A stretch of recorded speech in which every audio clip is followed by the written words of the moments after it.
శ్రీమాత్రే నమః. Jhansi trending shorts ఛానల్కు స్వాగతం.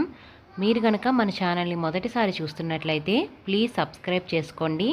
మరిన్ని డివోషనల్ స్టోరీస్ కోసం మన ఛానల్ని అందరికీ షేర్ చేయడం మర్చిపోవద్దు. ఈ వీడియో కనుక మీకు నచ్చినట్లయితే ప్లీజ్ ఒక లైక్ అయితే ఇవ్వండి. నారాయణం నమస్కృత్య నరం చైవ నరోత్తమం దేవీం సరస్వతీం వ్యాసం తతో జయముదీరయేత్. హరి ఓం. పరమేశ్వర స్వరూపం సభకు నమస్కారం. సభాపర్వం పూర్తి చేసి పాండవులు ధర్మమునకు కట్టుబడినటువంటి వారై అరణ్యవాసానికి బయలుదేరుతున్నటువంటి సందర్భంతో నిన్నటి సభాపర్వం పూర్తయింది. ఆరణ్య పర్వ ప్రారంభమునందు పాండవులు అరణ్యవాసానికి బయలుదేరినటువంటి సందర్భంతో నన్నయ్య గారు దాన్ని ప్రారంభం చేశారు. పాండవులు ఉత్తర దిక్కుగా తమ ప్రయాణాన్ని ప్రారంభం చేసి అరణ్య ప్రవేశం చేస్తున్నారు. వారితో పాటుగా ఇంద్రసేనుడు అనబడేటటువంటి ప్రముఖమైనటువంటి సేవకుడు, ఆయనతో పాటుగా 14,000 మంది ఇతరులు సేవకులు రథాలు పూంచి బయలుదేరారు. కొన్ని వేల మంది బ్రాహ్మణులు వారిని అనుగమించారు. ఆ నగరంలో ఉండేటటువంటి పౌరులు వాళ్ళు వెళ్ళిపోతుంటే రెండు వైపులా రహదారులకు నిలబడి, అయ్యో పాండవులు వెళ్ళిపోతున్నారు, వాళ్ళు మహాధర్మాత్ములని ధర్మరాజు గారి దగ్గరికి వచ్చి ప్రార్థన చేశారు. అయ్యా మేము కూడా మీతో వచ్చేస్తాం అరణ్యానికి అంటే, ఎందుకు వచ్చేస్తారని అడిగారు ఆయన. వాళ్ళు చెప్పిన మాట చాలా గొప్ప మాట చెప్పారు. వాళ్ళు ఏదో పెదవుల వెంట వచ్చినటువంటి మాటలుగా చెప్పడం కాదు, వాళ్ళకు శాస్త్రీయమైనటువంటి ప్రమాణాన్ని చెప్పారు. ఎందుకు వచ్చేద్దాం అనుకుంటున్నారో ధర్మరాజు గారితో. సద్గుణములు కలిగినటువంటి వ్యక్తితో కలిసి తిరిగినంత మాత్రం చేత సద్గుణముల యందు ధర్మమునందు అనురక్తి ఏర్పడుతుంది. తనంత తాను మంచి పని చేస్తున్నవాడు అయినప్పటికీ అతని దుష్టాత్ముడు కాడు, దురాత్ముడు కాడు, మంచి పనే చేస్తున్నాడు, మంచి క్రియ ఎందే ఉన్నాడు. కానీ చుట్టూ దుర్మార్గులు ఉన్నటువంటి కారణము చేత ధర్మమునందు అనురక్తి నిలబడదు. ఈ కారణం చేత మేము మీతో వచ్చేద్దాం అనుకుంటున్నాము అన్నారు. అది నిజమే. ఆ మాట చాలా గంభీరమైనటువంటి వాక్యం. అది మనం సజ్జనులైనటువంటి వారితోటి, భగవద్భక్తులైన వారితోటి, ధర్మమునందు పూనిక కలిగిన వారితోటి తిరుగుతుంటే, ఒక 1000 శాస్త్రములు చదువుకుంటే ఎంత పూనిక కలుగుతుందో, ఒక సజ్జనుడితో కలిసి తిరిగినంత మాత్రం చేత అంత పూనిక కలుగుతుంది. మనకి తెలియకుండానే వస్తుంది. ఎందుచేతన అంటే, అడుగు తీసి అడుగు వేస్తే ఆయన ధర్మం గురించి ఆలోచిస్తూ ఉంటాడు. దీన్ని నేను ఇప్పుడు ఇలా అనుష్ఠించాలి, ఇలా పట్టుకుని ఉండాలి అనుకుంటాడు. ప్రతి చిన్న విషయానికి ధర్మాన్ని ఆలంబనంగా తీసుకుంటాడు. ఆ ఆలంబనంగా తీసుకుని ఆయన చూపించేటటువంటి సహనం, ఆయన జీవితంలో వచ్చేటటువంటి ఉద్ధాన పతనముల యందు ధర్మాన్ని విడిచిపెట్టకుండా ఉంచుకున్నటువంటి స్థితిని చూసినప్పుడు, ఎన్నో శాస్త్రాలు చదివితే వచ్చేటటువంటి ఆ పూనిక సజ్జనుడైనటువంటి వాడితో కలిసి తిరిగినంత మాత్రం చేత వచ్చేస్తుంది. ఇంగువ కట్టినటువంటి బట్టకి ఇంగువ వాసన ఎలా వస్తుందో, సజ్జనుడైన వానితో కలిసి తిరిగినటువంటి వాడికి సద్గుణములు అలా అలవడతాయి. విశేషించి ధర్మమునందు పూనిక కలుగుతుంది. అదే దురాత్ముడు కాకపోయినప్పటికీ, మంచివాడైనప్పటికీ, మంచి కార్యాన్నే చేస్తున్నప్పటికీ, ఆయన చుట్టూ దుష్టాత్ములుండి ఎప్పుడూ అధర్మం గురించి ఆలోచిస్తున్నటువంటి వాళ్ళు ఉన్నారనుకోండి, వాళ్ళు తాత్కాలికంగా సుఖపడచ్చు, కానీ శాశ్వతంగా మాత్రం కష్టాన్ని అనుభవిస్తారు. ధర్మాన్ని పట్టుకున్న వాళ్ళు, ధర్మాన్ని విడిచిపెట్టినటువంటి వాళ్ళు.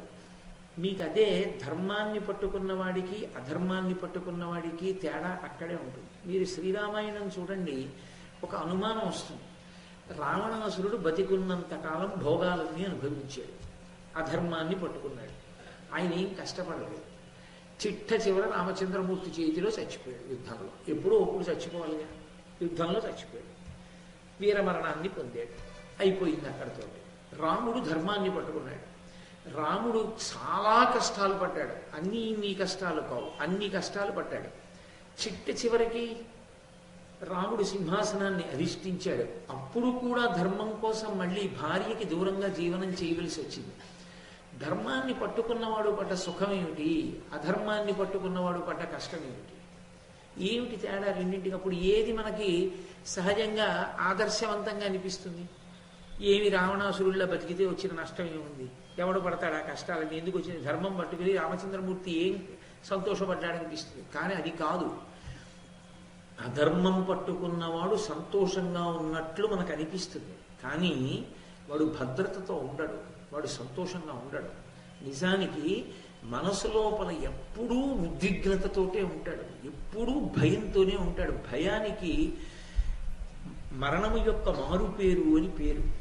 ఆ భయంతో ఉన్న కారణం చేత అతను చచ్చిపోయిన రోజున బతికిపోతాడు. ధర్మాన్ని పట్టుకున్నవాడు ఎన్నాళ్ళు ఉన్నాడో అన్నాళ్ళు బ్రతుకుతాడు, సంతోషంగా ఉంటాడు. శరీరం విడిచిపెట్టిన తరువాత యుగాలు మారిపోయినా సరే కీర్తి శరీరుడై మిగిలిపోతాడు.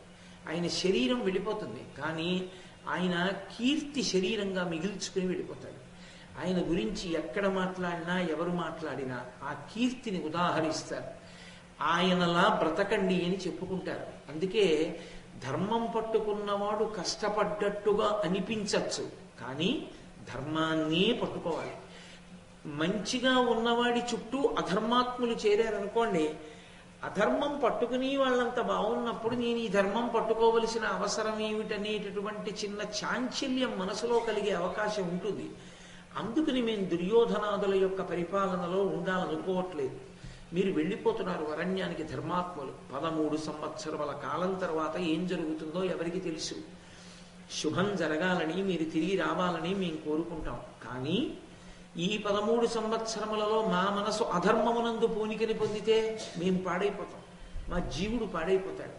అందుకే మాకు ధర్మమునందు పూనిక కలగాలి అంటే మీతో కలిసి ఉంటాం, అందుకని మేమందరం మీతో వచ్చేస్తాం అంటే. ధర్మరాజు గారు చాలా అందమైన మాట ఒకటి అన్నాడు. ఆయన అన్నాడు, ప్రేమ ఎక్కడ ఉంటుందో అక్కడ గుణములు కనపడతాయి.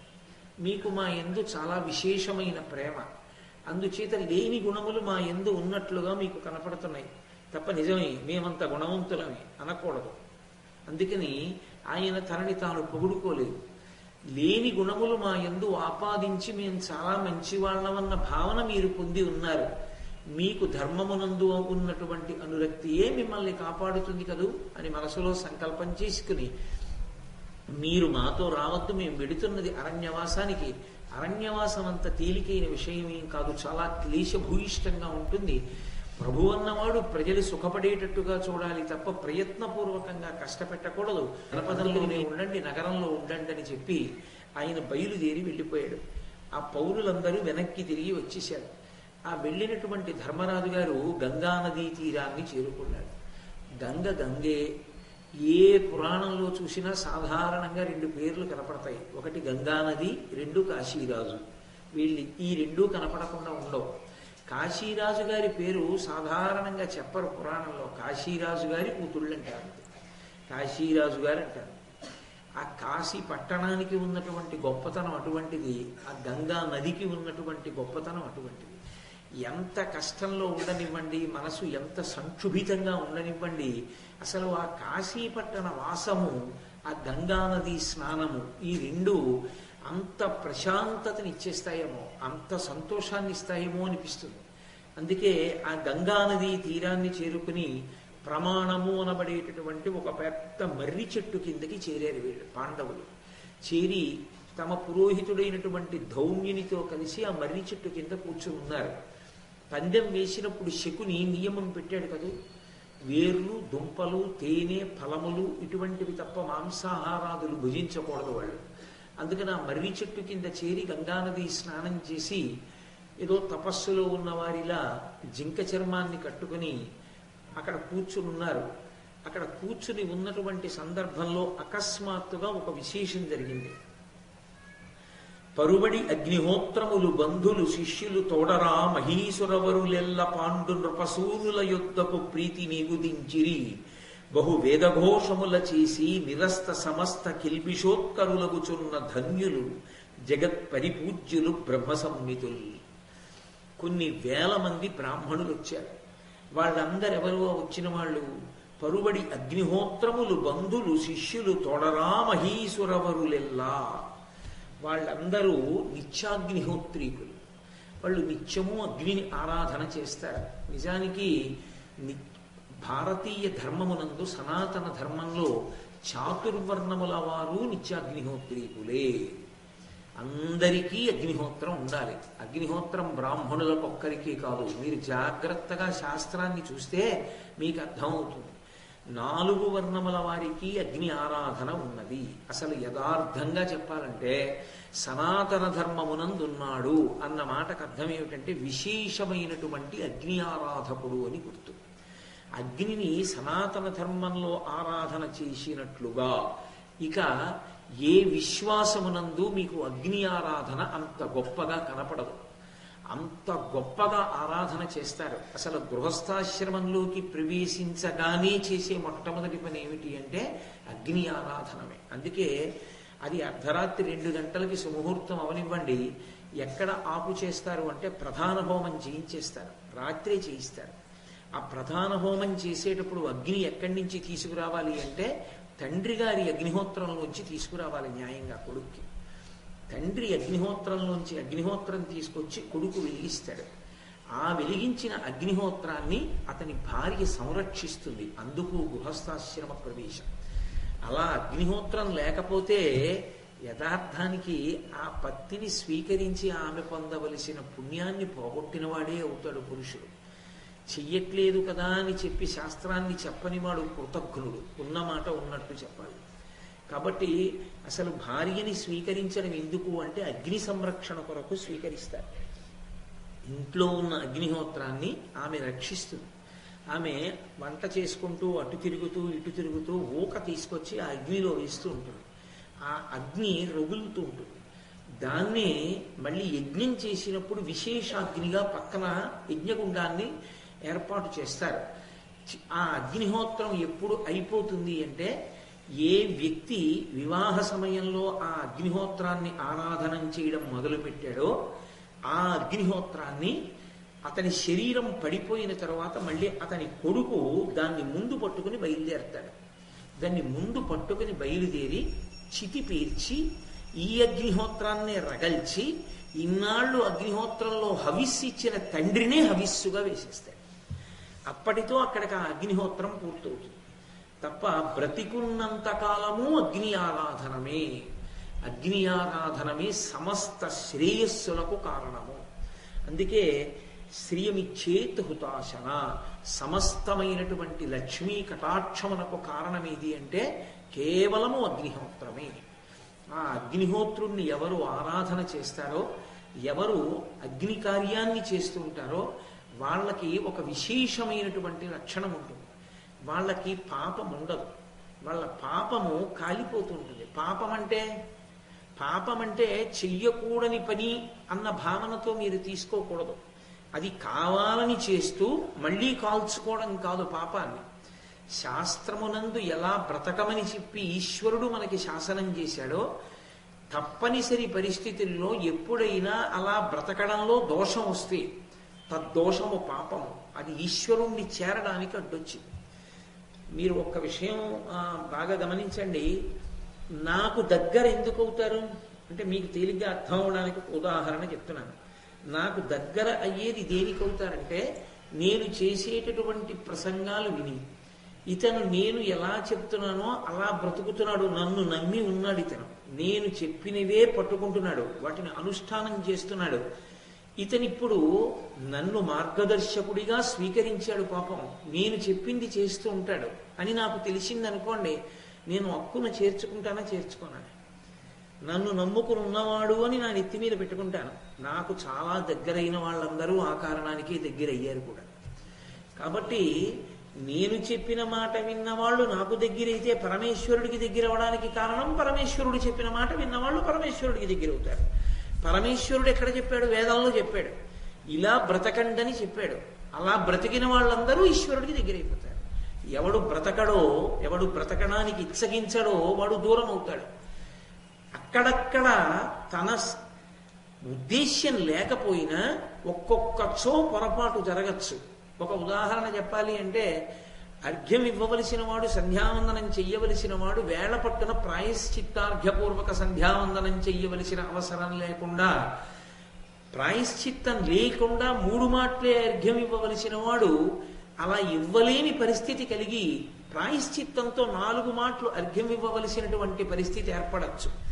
ఎక్కడో ఎప్పుడో ఎవరినో కించిత్ కోపం వచ్చి అనకూడని మాట ఒకటి అని ఉండి ఉండవచ్చు. అవన్నీ పాపాలే.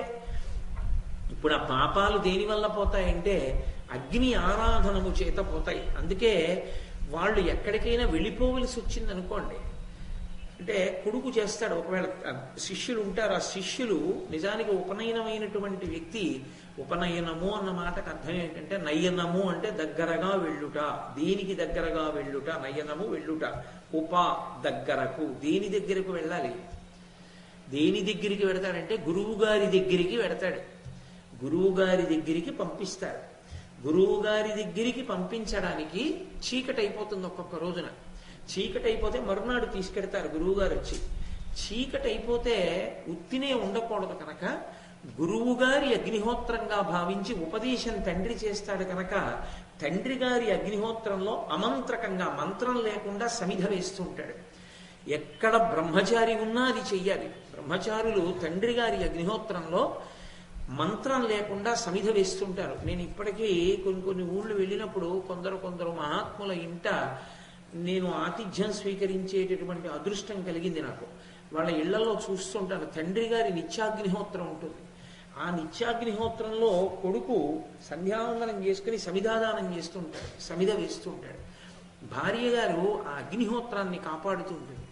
ఈయన ప్రతిరోజు కూడా అగ్నిని ఆరాధన చేస్తాడు. ఎవరు అలా అగ్నిని ఆరాధన చేస్తారో వాళ్ళకి కిల్బిషములు ఉండవు, పాపములు ఉండవు. వాళ్ళ పాపము నిరంతరము దహనమైపోతూ ఉంటుంది. అందుకే అటువంటి వారు ఎక్కడ ఉన్నారో, అటువంటి వారు ఎక్కడ తిరుగుతారో, అటువంటి వారు ఎక్కడికొచ్చి కూర్చుంటారో, అటువంటి వారు ఎవరి పట్ల ప్రేమతో ఉంటారో వారు ఉన్నతికి వస్తారు. కారణమేమి? పాపము లేని వారు. వారి నోటి వెంట వచ్చిన మాట చాలు. వారొక్క మాట అంటే అది ఆశీర్వచనం అవుతుంది. అది ఆశీర్వచనమై అవతల వారికి అంగరక్ష అవుతుంది. అటువంటి మహాత్ములు వాళ్ళు ఆత్మారోపణం చేస్తారు అగ్నిని. అంటే ఎక్కడికైనా చాలా కాలం వెళ్ళవలసి వచ్చిందనుకోండి, చాలా దూరం కొన్ని రోజుల పాటు ప్రయాణం చేసి వెళ్ళిపోతున్నారు అనుకోండి, కొద్ది దూరం అయితే అగ్నిని మూట కట్టి పట్టుకెడతాడు. చాలా దూరం వెళ్ళిపోవలసి వచ్చిందనుకోండి, అగ్నిని ఆత్మారోపణం చేసుకుంటారు. ఆత్మలోకి ఆరోపణం చేసుకుని పెడతారు. వెళ్ళి దాన్ని మళ్ళీ బయటికి తీసి మళ్ళీ అగ్ని రగలుస్తూ ఉంటారు. రామచంద్రమూర్తి యొక్క అరణ్యవాసమునందు జరిగినటువంటి విశేషాలు మీరు గమనిస్తే రామాయణంలో ఆయన ఒక్కొక్కచో ఆత్మారోపణం చేసుకుని ప్రయాణం చేశాడు.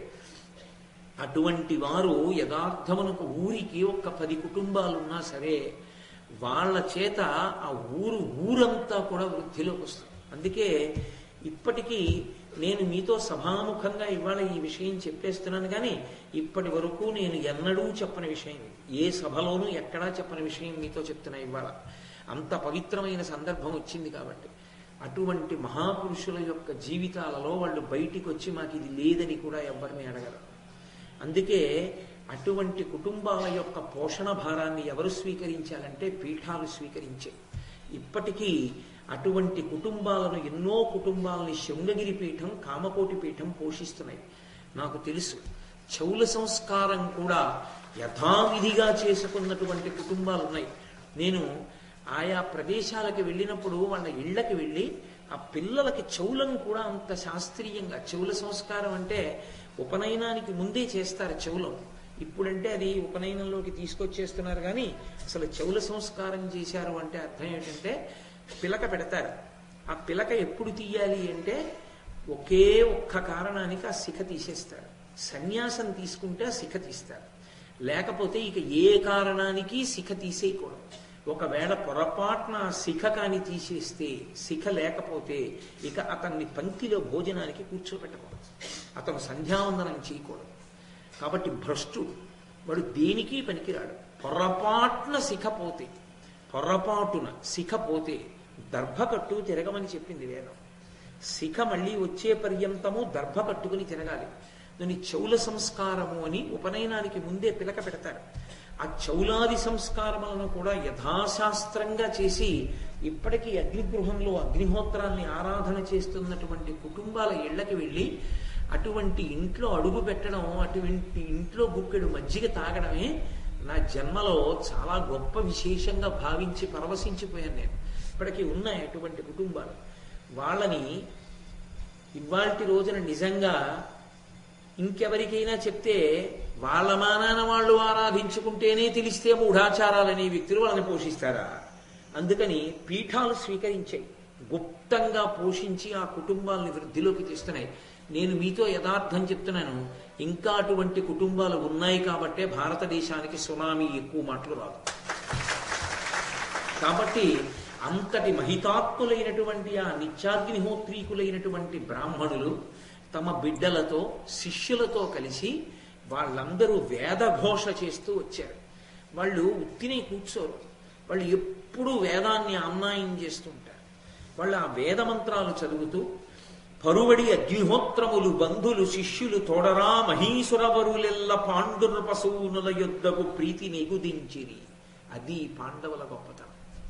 వాళ్ళు వెళ్ళిపోతుంటే అరణ్యవాసానికి గంగానది ఒడ్డున మర్రి చెట్టు కింద కూర్చునుంటే కొన్ని వేల మంది నిత్యాగ్నిహోత్రం చేసేటటువంటి బ్రాహ్మణులు తమ బంధువులతో పిల్లలతో శిష్యులతో కలిసి వేదఘోష చేస్తూ మన ధర్మరాజు గారి దగ్గరికి వచ్చారు. వచ్చి వాళ్ళు బహు వేదఘోషముల చేసి నిరస్త సమస్త కిల్బిషోత్కరులకు చున్న ధన్యులు జగత్ పరిపూజ్యులు బ్రహ్మ సంహితులు. వాళ్ళు జగత్తు చేత పూజ అందుకునేటటువంటి వారు, పాపము లేనివారు, ధన్యాత్ములైనటువంటి వారు. అంతమంది బ్రాహ్మణుల యొక్క సమూహములు వచ్చి ధర్మరాజు గారి చుట్టూ చేరి వాళ్ళందరూ అన్నారు, ధర్మరాజా నువ్వెక్కడుంటే మేము అక్కడ ఉంటాం. ఎందుకు ఆ మాట? ఆయన ఇవాళ ఏదో చేయించగలడని కాదు, దాని మీద నమ్మకం ఉన్నవాడు. ఆ నమ్మకం ఉన్నవాడి దగ్గరికి వెళ్ళి చదివితే చాలు, ఎంత సంతోషంగా ఉంటుందో వాళ్ళకి. 80 సంవత్సరాల వయసు దాటిపోయి 90 ఏళ్ళు వచ్చేసి ఆ వేదం చదువుకున్నటువంటి వ్యక్తులు ఇప్పటికీ ఎంత పవిత్ర జీవనం చేస్తారంటే, పంపులోంచి వస్తున్నటువంటి నీరు వాళ్ళు తాగరు, కూపంలో నూతిలో ఉన్నటువంటి నీరే తాగుతారు. నాకు ఒక మహానుభావుడు వేద పండితుడు ఒక ఆయన విషయం తెలుసు. ఆయన గుంటూరులో బయలుదేరి ఇంటికి వెళ్ళిపోతున్నారు. పశ్చిమ గోదావరి జిల్లాలో పల్లెటూరు వెళ్ళిపోతున్నారు. వెళ్ళిపోతుంటే వారికి పశ్చిమ గోదావరి జిల్లా సరిహద్దుల దగ్గరికి వచ్చేటప్పటికి నాలుక పిడచ తిరిగిపోయి వారు స్పృహ తప్పిపోతున్నంత పనైంది. వారు పొలంలో బావి ఎక్కడైనా కనపడే వరకు వెళ్ళి ఆ బావిలో నీళ్లు తాగి ప్రాణాలు దక్కించుకుని ఇంటికి వెళ్ళారు. మా గురువు మడికట్టుకుని నన్ను తీసుకెళ్లి వేదం నేర్పినందుకు నేను ఎక్కడ పడితే అక్కడ పంపులో నీళ్లు నేను తాగనన్నారు. అంత శౌచంతో, అంత శాస్త్రీయంగా వాళ్ళ కంఠాల్ని నిలబెట్టుకుంటారు. ఆ ఊపిరి తీసి ఊపిరి విడిచిపెట్టడం అంతా వేదమంత్రాల కోసం. ఇప్పటికీ అలాంటి కుటుంబాలు ఎన్ని కుటుంబాలు ఉన్నాయో, ఆ వేదాన్ని నమ్ముకుని బ్రతుకుతున్న కుటుంబాలు. అటువంటి మహాపురుషులు వాళ్ళు 85 ఏళ్ళు 90 ఏళ్ళు వచ్చినటువంటి వాళ్ళు నాకు కొన్ని చెప్పాలో తెలీదు, చెప్పకూడదో తెలీదు. ఒక్కొక్కసారి చాలా అయోమయావస్థ కింద ఉంటుంది నాకు. నేను ఒకసారి ఇంట్లో ఉంటే, ఒకసారి శ్రావణ మాసంలో నా దగ్గరికి వచ్చారు పెద్ద పెద్ద ఘనాపాఠీలు.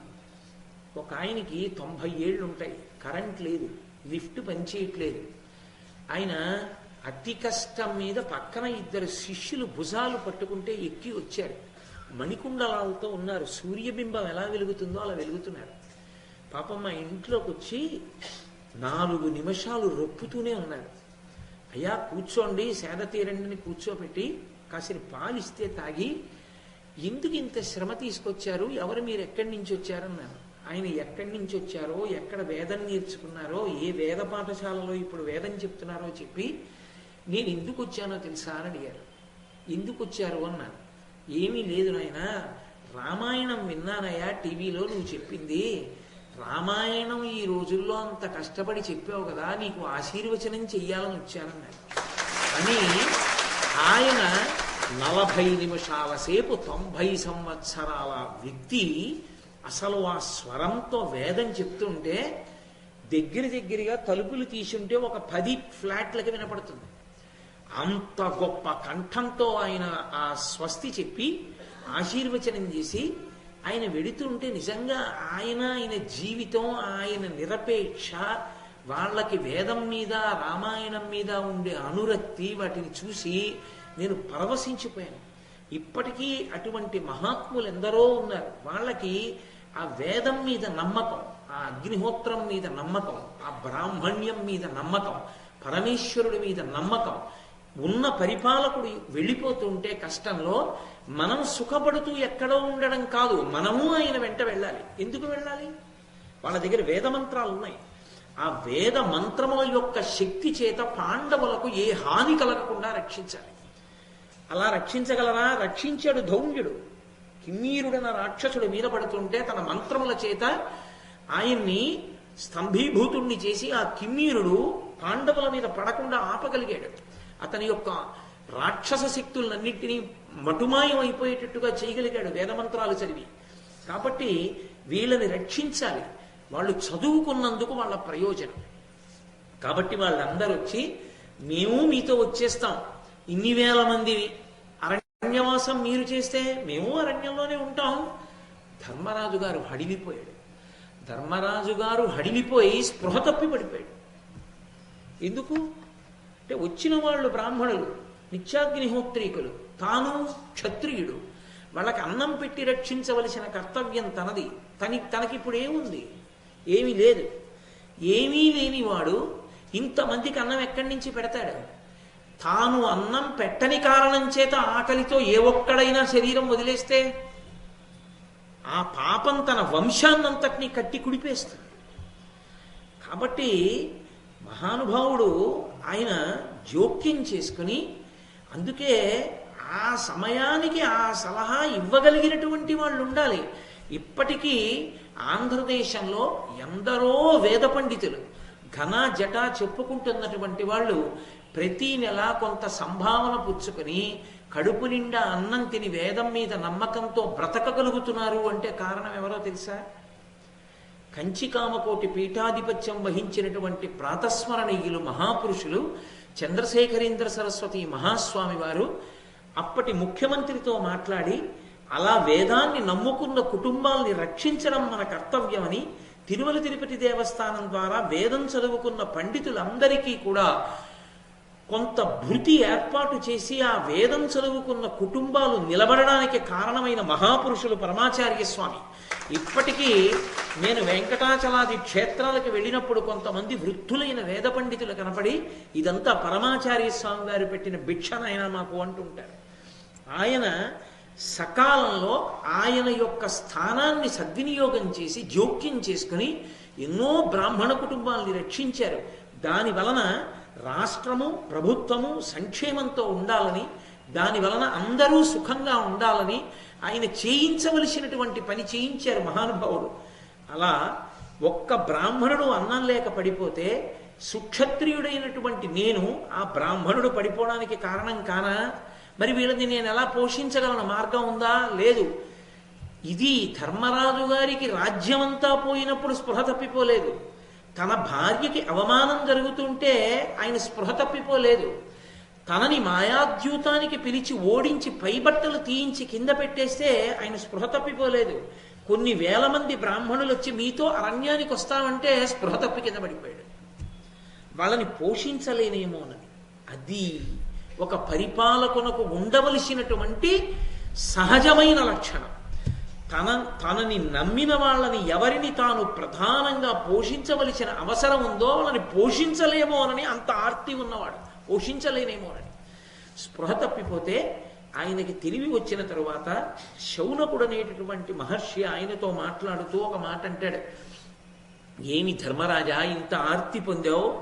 శరీర మానస మహాదారుణ దుఃఖముల చేసి తెరిగి శరీరుల్ క్రూరతర బాధ పొందుదురు. ఆ రెంటిని చెరుతులార్యులు అమలిన బుద్ధిన్. ఓ ధర్మరాజా, ఒక్క విషయాన్ని నువ్వు గమనించు. రెండిటితో కలిసి ఉంటుంది ఈ శరీరం. అందుకే దీన్ని చిత్ జడ సంఘాతము అని పిలుస్తారు. చిత్తు జడ ఈ రెండు కలిసి ఉంటాయి. జడము అంటే తనంత తానుగా ప్రతిస్పందించలేని దానిని జడమంటారు.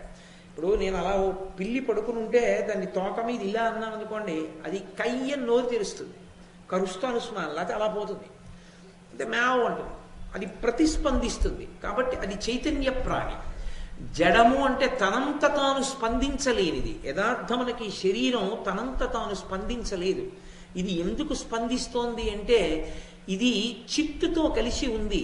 అదే భజంతి త్వాం ధన్యాహ కతిచన చిదానందలహరి అంటారు శంకరాచార్యుల వారు సౌందర్యలహరిలో. చిత్ అంటే ఆ ఆత్మశక్తి, అది ఇక్కడ నుంచి పాదాల వరకు అంతటా వ్యాపించి ఉంది ఆ చైతన్యం. ఆ చైతన్యమే పరమేశ్వరుడు. ఆ చైతన్యము శరీరము కలిసి ఉన్నాయి. అందుకే చిజ్జడ సంధి అని పేరు శరీరానికి. ఈ చిత్ కానీ శరీరాన్ని వదిలిపెట్టేసింది అనుకోండి, ఇంకా శరీరం తనంత తానుగా ఏమి స్పందించదు. కొట్టండి, తిట్టండి, పొగడండి, అవలసిన వాళ్ళు రానివ్వండి, రాకూడని వాళ్ళు రానివ్వండి, దానికి ఏమి ఆకలి ఉండదు, దాహం ఉండదు, నిద్ర ఉండదు. కట్టెల్లో పెట్టండి, కాల్చండి, గిల్లండి, కొట్టండి, ఐసుగడ్డ మీద పడుకోబెట్టండి, దానికి ఏమీ ఉండదు, స్పందన ఉండదు. స్పందన ఉండదు కాబట్టి జడం. చిత్తుతో కలిసి ఉంటే స్పందిస్తుంది. చిజ్జడ సంధి అంటారు. ఈ శరీరమునందు ఈ శరీరమునకు రోగములు వస్తాయి, మనసుకి రోగములు వస్తాయి, రెంటికి రోగములు వస్తాయి. కాబట్టి ఈ రెంటికి రోగములు వచ్చేటప్పుడు దాని గురించి పట్టించుకోవలసినటువంటి అవసరం ఒకటి ఉంటుంది. ఏమిటి అవసరము అంటే ఈ శరీరమునకు వచ్చేటటువంటి వ్యాధులను పోగొట్టుకోవడానికి బుద్ధి బలాన్ని ఉపయోగించాలి. మనసుకి వచ్చేటటువంటి వ్యాధిని పోగొట్టుకోవడానికి బుద్ధి బలాన్ని ఉపయోగించాలి. ఈ శరీరమునకు వ్యాధి రాకుండా ఎలా ఉంటుంది? శరీరమునకు వ్యాధి రావడానికి కొన్ని కారణాలు ఉంటాయి. అది కూడా ఆయనే చెప్పాడు. అలిసిపోవడం ఒక కారణం. నిరంతరంగా ఇది బడలిపోయేటట్టుగా దీన్ని వాడుకున్నారనుకోండి, ఇది ఒక ఉపకరణం, ఈశ్వరుడిచ్చినటువంటి గొప్ప ఉపకరణం. దీన్ని విపరీతంగా వాడారనుకోండి, ఇది మొరాయిస్తుంది. కొంతకాలం మీరు వాడుకోకుండా చేసేస్తారు. అంటే దీని ఎందు జ్వరం ప్రకోపిస్తే ఇంకా పని చేయదు. అప్పుడు దాన్ని పడుకోబెట్టేయాలి 4 రోజులు. మనంగా దానికి కొంత విశ్రాంతి ఇచ్చామనుకోండి, అది తేరుకుని మళ్ళీ పనిచేస్తుంది. అసలు మీరు విశ్రాంతిని ఇవ్వలేదనుకోండి, అది నేను ఇక నీతో కలిసి పని చెయ్యడం కుదరదు, నేను చెయ్యను కొన్నాళ్ళంటే. అలా మొరాయిస్తే వ్యాధి వస్తుంది. 2, ముట్టుకోకూడని వాటిని ముట్టుకుంటే వ్యాధి వస్తుంది. కొన్ని ముట్టుకోకూడని ఉంటాయి. ప్రతి పదార్థమునందు ఒక లక్షణం ఉంటుంది. ప్రతి పదార్థానికి ఆ లక్షణం ఉంటుంది. లేదు అని మీరు అనడానికి ఉండదు. ఒక కత్తి ఉందనుకోండి, ఆ కత్తిని మీరు ఎక్కువసేపు చేత్తో పట్టుకుంటే మీకు రజోగుణం వస్తుంది. ఆ కత్తితో దేన్నో ఒక దాన్ని కొడదామని, నరుకుదామని, తెగేద్దామన్న ఆలోచన కలుగుతుంది. కర్ర చేత్తో ఎక్కువసేపు పట్టుకున్నారనుకోండి, దేన్నో దాన్ని ఇలా కొడదామనిపిస్తుంది. రజోగుణ ప్రకోపం. సాత్వికమైనటువంటి వస్తువుని మీరు పట్టుకుని ఉన్నారనుకోండి, మనసు సాత్వికంగా ఉంటుంది. ఒక రుద్రాక్షమాల చేత్తో పట్టుకున్నారనుకోండి, మీకు తెలియకుండానే శ్రీరామ శ్రీరామ శ్రీరామ శ్రీరామ శ్రీరామ అంటూ ఒక మాట తిప్పడానికి ఎంతసేపు పడుతుంది అనిపిస్తుంది. లేకపోతే దీన్ని ఇలా వేలు మీద వేసుకుని నామం చెప్తూ తిప్పితే ఇది ఎలా ఉంటుంది అని తిప్పబుద్ధేస్తుంది. భగవన్నామని చెప్పాలన్న కోరిక కలుగుతుంది. ఒక్కొక్క వస్తువునందు ఒక్కొక్క లక్షణం ఉంటుంది. అందుకే ఏవి భగవంతుడి వైపుకి నడిపిస్తాయో అటువంటి వస్తువులతో సంగమం కలిగి ఉండాలి. లేకపోతే శరీరము రోగగ్రస్తమవుతుంది. శరీరము రోగగ్రస్తమైనప్పుడు బుద్ధినే వాడాలి. ఎందుకు ఇది రోగగ్రస్తమవుతోంది? ఏ కారణం చేత ఈ రోగం దీనికి వచ్చి ఉంటుంది ఆలోచించి ఆ రోగం పోవడానికి కావలసినటువంటి స్థితిని బుద్ధి చేత వాడాలి. అంతేగాని బెంగ పెట్టేసుకుంటే శరీరానికి వచ్చిన అనారోగ్యం పోదు కదా, పెరిగిపోతుంది. బెంగ చేత పోదు, బుద్ధిని వాడడం చేత పోతుంది.